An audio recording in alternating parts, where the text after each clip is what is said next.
अस्सलामु अलैकुम वरहमतुल्लाहि वबरकातुहू।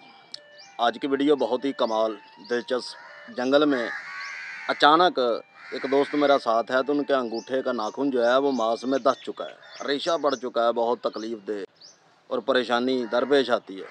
इस परेशानी को ख़त्म करने के लिए, बचने के लिए बहुत ही एक सिंपल सा नुस्खा मैं दे रहा हूँ।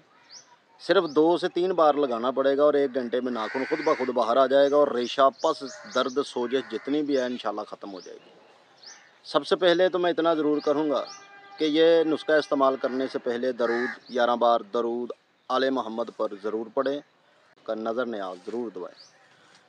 तो नुस्खा कुछ यूँ है कि आप दिमाग से लेकर नाखून तक या इन्फेक्शन से लेकर सोजिश तक इसे इस्तेमाल कर सकते हैं। इसे कहते हैं कार्बल केसर। इसे डी लेना है या वदा का लेना है, अच्छी कंपनी का। 3 कतरे उस नाखून पर डाल दीजिए, इंशाल्लाह सोजिश, पीप, रेशा ख़त्म।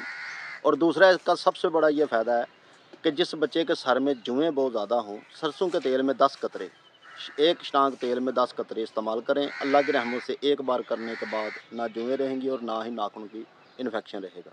अल्लाह निगहबान।